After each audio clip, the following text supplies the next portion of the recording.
नमस्कार, विशालाक्षी चलो हिंदी सीखे में आप सबका स्वागत। संस्कृत में हम लोगों ने प्रथम पाठ में स्वर और व्यंजन पढ़ा था और कहा था कि स्वर जो हैं स्वतंत्र रूप से बोले और लिखे जाते हैं, व्यंजन जो हैं स्वर की सहायता से लिखे और बोले जाते हैं। तो स्वर की जो मात्राएं होती हैं और उन मात्राओं को हम व्यंजन में लगाते हैं, उसे ही हम गुणिताक्षराणी कहते हैं। गुणिताक्षराणी यानी 12 खड़ी। और व्यंजन स्वर के कौन सी मात्राएं होती हैं और उनको व्यंजन में किस तरह से लगाया जाता है, आज हम उसको पढ़ेंगे। ये है स्वर आ इ ई उ ऊ री री ली ए ऐ ओ औ, और इनकी मात्राएं हैं। आ की कोई मात्रा नहीं होती हैं। आ की जो है सब व्यंजन में जो कि आधे अक्षर में होते हैं, उसको पढ़ने की सुविधा के कारण उसको आ ऑलरेडी वो जुड़ जाता है।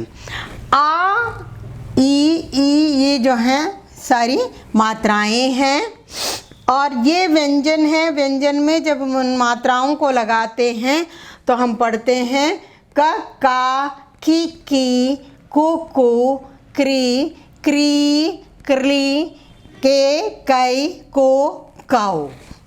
ये इस तरह से व्यंजन में लगाया जाता है और पढ़ा जाता है। इसी तरह जो है हमें अभ्यास के लिए दिए हुए हैं, सारे व्यंजन टेक्स्ट बुक में दिए हुए हैं। आप इनका प्रैक्टिस कीजिए, अभ्यास कीजिए। ये अपने आप बहुत ही सरल लगने लगेंगे और बहुत ही आराम से आ जाएंगे। उसी प्रकार आयोगवाह, आयोगवाह ये जो है अनुस्वार, ये विसर्ग अम अहा, इनको भी हम उसी तरह व्यंजन में लगाते हैं। कम काम कीम कीम क्रूम कूम क्रीम क्रीम, इस तरह से पढ़ा जाता है।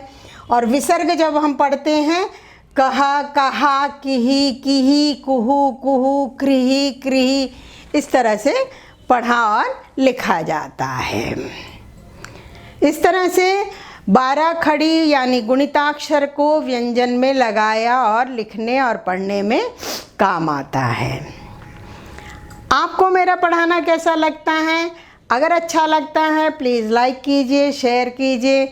अगर मेरे चैनल पर आप बिल्कुल नए हैं तो उसे सब्सक्राइब कीजिए और बेल आइकन को दबाना मत भूलिए ताकि आपको नोटिफिकेशन सबसे पहले मिल सके। धन्यवाद।